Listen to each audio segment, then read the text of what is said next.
دین متین کو محفوظ کرنا، اس سے پہلے بھی انبیاء کرام رضوان اللہ علیہم اجمعین گزرے، ان کے مخلص رفقا ہوئے، لیکن ان کو وہ ترقی درجہ حاصل نہیں ہو پایا جو جناب سید عالم صلی اللہ علیہ وسلم کے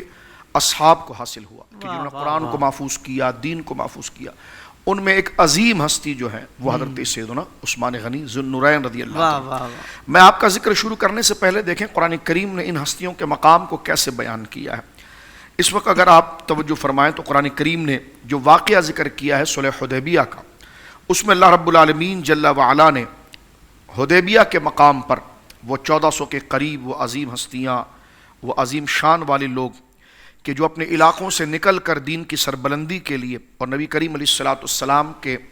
اس قول کہ میں نے خواب دیکھا ہے اور میں اللہ رب العالمین جل وعلا کے گھر کا طواف کر رہا ہوں، سرکار دو عالم صلی اللہ علیہ وسلم کی اس غیبی بشارت پر ایسا کامل اعتماد تھا کہ وہ حالت احرام کے اندر 1400 کے قریب صحابہ کرام رضوان اللہ اجمعین اپنے گھر بار وطن سب چھوڑ کر حدیبیہ کے مقام پر آئے، اور انتہائی سخت مقام تھا وہ،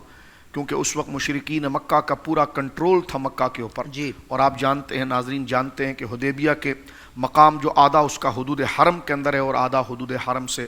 باہر ہے۔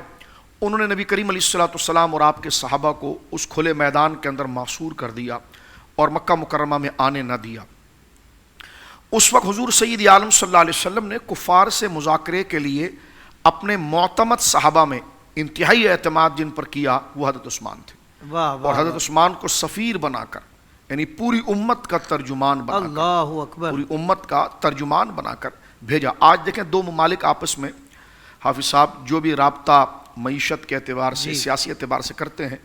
تو ملک کا جو سفیر ہوتا ہے وہ اس ملک کی آئین، اس کا نظریہ اور اس ریاست کی جو ناموس ہے وہ اس کا پرتو اور اس کا ترجمان ہوتا ہے۔ تو نبی کریم علیہ السلام نے خود کا اور اپنے دین کا ترجمان یہاں پر جن کو بنا کر مشرکین مکہ سے اتنے کٹھن اور اتنے کشاکش اور اتنے مشکل مرحلے پر کہ دونوں طرف سے جنگ کی صورتحال ہے، حضرت عثمان غنی ذو النورین رضی اللہ تعالیٰ عنہ کو ان کے علاقے کے اندر بھیجا۔ کیا بات! جب خبر مشہور ہوئی کہ حضرت عثمان غنی ذو النورین رضی اللہ تعالیٰ عنہ کو شہید کر دیا گیا، اور بھیجا بھی وہاں جا رہا ہے کہ جو مشرکین کا علاقہ ہے، وہ یہ نہیں کہہ رہے ہیں کہ حضور یہاں سے خط لکھ کر بھیج دیں آپ، تو بات تو خط سے بھی ہو سکتی، تو سرکار نے فرمایا آپ خود جاؤ۔ مکہ میں اکیلے تشریف لے گئے ہیں اور وہاں پر وہ گئے ہیں، آگے اس کا ذکر کریں گے۔ تو یہاں پر دیکھیں قرآن کریم فرقان حمید نے حضرت عثمان سمیت، اور پھر وہ کہ جنہوں نے حضرت عثمان غنی ذو النورین رضی اللہ تعالیٰ عنہ کی شہادت کی جو افواہ مشہور ہو گئی تھی، تو ایک درخت کے نیچے جناب سید عالم صلی اللہ علیہ وسلم کے دست مراد پر بیعت کی، اور اس بات کا واضح ثبوت دیا ہے کہ صحابہ کرام میں کوئی افتراق، کوئی انتشار اور کوئی ان میں کوئی اختلاف اور افتراق نہیں تھا، بہت اچھے، کہ جو بیان کرنے کی کوئی جرت کرے۔ اور اللہ رب العالمین کی دین کی سربلندی کے لیے ان میں تقوی یکساں تھا۔ اور اب تاریخ سے ایک طرف سے کنارہ کش ہو کر اس عظیم اور سچی تاریخ کی طرف چلتے ہیں کہ جس میں کذب کا شائبہ بھی نہیں ہے، اور وہ قرآن کریم ہے۔ قرآن کریم نے ارشاد فرمایا فَأَنزَلَ اللَّهُ سَكِينَتَهُ عَلَى رَسُولِهِ، اللہ رب العالمین نے سکینہ اتارا ہے اپنے رسول پر، وَعَلَى الْمُؤْمِنِينَ، اور اللہ نے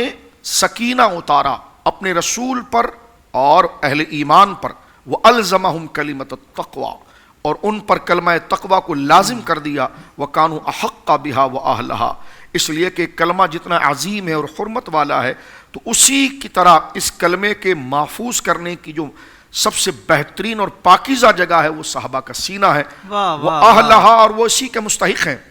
اور یہ ایسا نہیں ہے کہ یہ ابھی کوئی تھوڑی دیر کے لیے ہے، رب فرماتا ہے وَكَانَ اللَّهُ بِكُلِّ شَيْءٍ عَلِيمًا، اور اللہ رب العالمین جل وعلا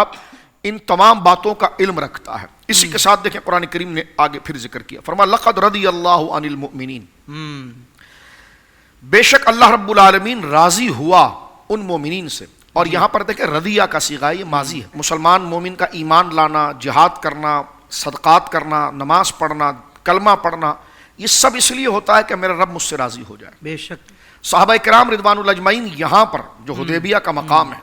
اس درخت کے نیچے حضور سید عالم صلی اللہ علیہ وسلم کے دست مراد پر بیعت کر رہے ہیں حضرت عثمان کے خون کا بدلہ لینے کے لیے، اور حضرت عثمان کی صداقت کا بھی ذکر یہاں پر فرمایا لقد رضی اللہ عن المؤمنین، کہ بے شک اللہ راضی ہوا۔ یہ ماضی کا جملہ اس لیے ذکر کیا گیا ہے کہ جب بھی کوئی ایگریمنٹ طے ہوتا ہے اور اس کی ایتھنٹکسٹی اور اس کی ایک اہمیت اور اس کا تحقق جب بتانا ہوتا ہے تو صیغہ حال کا نہیں ہوتا، یعنی پریزنٹ یا فیوچر کا نہیں ہوتا، ماضی کا ہوتا ہے. تو یہاں پر اللہ فرما رہا ہے لقد رضی اللہ عن المؤمنین، اللہ راضی ہوا، یعنی اللہ راضی ہو گیا ہے ان مومنین سے. کون؟ ان تمام جماعت صحابہ سے، جس میں حضرت عثمان بھی ہیں، حضرت ابوبکر بھی ہیں، حضرت عمر بھی ہیں، مولا علی بھی ہیں، اور وہ 1400 صحابہ ہیں. فرمایا اذ یبایعونک تحت الشجرۃ، کہ جب وہ بیعت کر رہے تھے اس درخت کے نیچے. اب آپ دیکھیں یہاں پر مفسرین نے فرمایا کہ جب اللہ نے اپنے لیے صیغہ استعمال کیا تو ماضی کا کیا، اور صحابہ کے لیے بھی استعمال کیا تو مضارع کا کیا، یعنی یہ بتانے کے لیے کہ ان کا ذکر ہمیشہ باقی رہے. اور اللہ رب العالمین جل وعلا نے ان کے اس ذکر، ان کی استقامت کو یہاں پر ذکر کیا ہے اور ان سے رضا کا مجدہ سنا ہے. فرمایا اللہ راضی ہوا ان مومنین سے کہ جنہوں نے اس درخت کے نیچے بیعت کی. فعلم ما فی قلوبہم، لو یہاں پر سارا کام بھی اللہ نے مکمل کر. فرمایا جو ان کے دلوں میں تھا اللہ وہ بھی جان رہا تھا، یعنی وہ جو ظاہراً کر رہے ہیں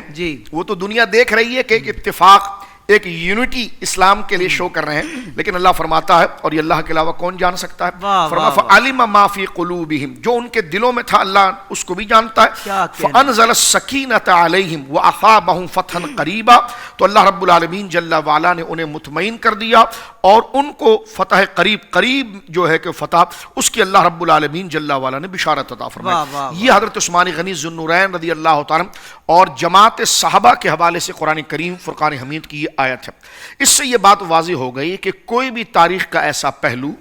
یا کوئی بھی بات یا کوئی بھی میں کہوں گا باز گشت بات کیا ہوگی، ایسی کوئی باز گشت یا افواہ آپ کے کانوں تک پہنچے کہ جو صحابہ کرام رضوان اللہ علیہ اجمعین کے مرتبہ تقویٰ کے خلاف ہوگی، اس کو دیوار پر مار دیا جائے گا. اس لیے کہ قرآن کریم نے یہاں پر دونوں جگہ پر ذکر کر دیا وَكَانُوا أَحَقَّ بِهَا وَأَهْلَهَا، اور یہاں پر فرما لَقَدْ رَضِيَ اللَّهُ عَنِ الْمُؤْمِنِينَ. جب اللہ راضی ہو تو اللہ راضی ہو گیا ہے تو آپ اپنی آخرت کیوں خراب کر رہے ہیں؟ ان کے خلاف گویا کہ سقم نکال کر یا جناب جو ہے کہ وہ خسیس اور گھٹیا لوگوں کی بیان کردہ جھوٹی روایات کو لے کر اور ایسی روایات جو گویا کہ ایک بازگشت سے زیادہ اس کی کوئی اہمیت نہیں ہے، تو یہ مقام